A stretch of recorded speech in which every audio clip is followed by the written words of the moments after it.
అందరికీ good evening. BC నాయకులకి, BC మిత్రులకి, కొల్పూరు గ్రామంలో ఈ సమావేశానికి వచ్చిన ప్రతి ఒక్కరికి కూడా ప్రత్యేకంగా హృదయపూర్వకంగా ధన్యవాదాలు. ఈరోజు ఈ సమావేశం ఉద్దేశం ఏంటంటే, తెలంగాణ రాష్ట్రంలో నిన్న జరిగిన బీసీ 42% రిజర్వేషన్కి సంబంధించి తెలంగాణ రాష్ట్రంలో ఇచ్చినట్టే ఇచ్చి మళ్ళీ ఒక చేతన గుంజుకునే ప్రయత్నం చేస్తున్న ఈ ప్రభుత్వానికి ఒక విన్నపంగా తెలియజేయడానికి ఈ కార్యక్రమం శ్రీకారం చుట్టడం జరిగింది. అయితే తెలంగాణ రాష్ట్రంలో రేవంత్ రెడ్డి గారికి బీసీలపై అసంపూర్తి ప్రేమ, ద్వంద్వ వైఖరి వ్యవహరిస్తున్నటువంటి రేవంత్ రెడ్డి గారికి ఈ విషయాన్ని వదిలేస్తున్నాము. బీసీల వాటా బీసీలకి ఇవ్వడంలో మీకేంది అంత నొప్పి అనేది ఈ సభాముఖంగా తెలియజేస్తున్నా. బీసీలలో తెలంగాణ రాష్ట్రంలో కానీ మొక్కల అసెంబ్లీలో కానీ ఈరోజు బీసీ నినాదం ఎత్తుకొని వాకిటి శ్రీహరి గారు మంత్రి కావడం జరిగింది. బీసీ నినాదం ఎత్తుకొని ఈరోజు రేవంత్ రెడ్డి పీఠాలపై కూర్చోవడం జరిగింది. అయితే ఆ విషయాన్ని మర్చిపోయి ఈరోజు బీసీ నినాదాన్ని తుంగలో తొక్కే ప్రయత్నం చేస్తున్న ప్రభుత్వాన్ని ఒకటే డిమాండ్ చేస్తున్నాము.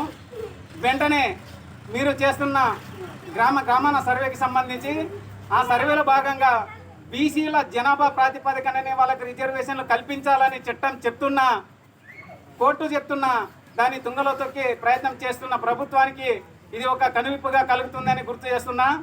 అయితే తెలంగాణ రాష్ట్రంలో బీసీలకి రావాల్సిన వాటా 55%.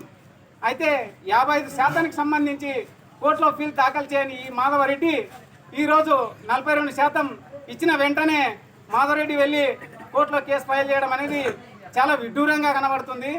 అయితే రెడ్డి ఒకటే అన్నట్టు రేవంత్ రెడ్డి ఇచ్చినట్టు చూసి అవతల మాధవరెడ్డితోటి కోర్టులో కేసు వేయించడంలో ఈ దాంట్లో ప్రాతినిధ్యం వహించింది ముఖ్య కారణం కూడా రేవంత్ రెడ్డి అని ఈ సభాముఖంగా తెలియజేస్తున్నా. కాబట్టి త్వరలో బీసీల విషయం అనేది అవగాహన చేసుకొని 42% కాకుండా 55% వచ్చేంత వరకు బీసీల పైన దృష్టి పెట్టకపోతే రాబోయే స్థానిక ఎలక్షన్లో తీసుకో, అలాగే ముందు 5 ఏళ్ల పాలనలో కూడా బీసీలు చూపించే వ్యవహారం ఎట్లా ఉంటుంది అనేది రేవంత్ రెడ్డికి గుర్తు చేస్తున్నాము. అలాగే ఈ తెలంగాణ రాష్ట్రంలో ఒక బీసీ బిడ్డ, ముదిరాజు బిడ్డని మనము వాకిటి శ్రీహరి గారిని ఎమ్మెల్యేని చేసినాం, మంత్రిని చేసినాం.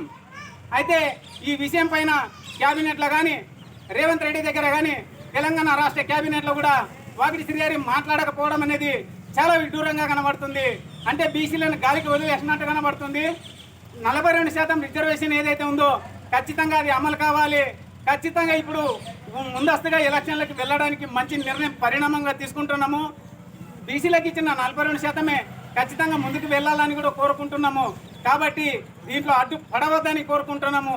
ఒకవేళ అడ్డుపడినట్లు ఉంటే త్వరలో జరగబోయే బీసీల ముందడుగుని ఏ విధంగా ముందుకెళ్తుందో తెలంగాణ రాష్ట్ర గవర్నమెంట్ పీటలు మొణికెలా కదిలిస్తామనేది ఈ సభాముఖంగా తెలియజేస్తూ ముగిస్తున్నా. జై బీసీ, జై బీసీ.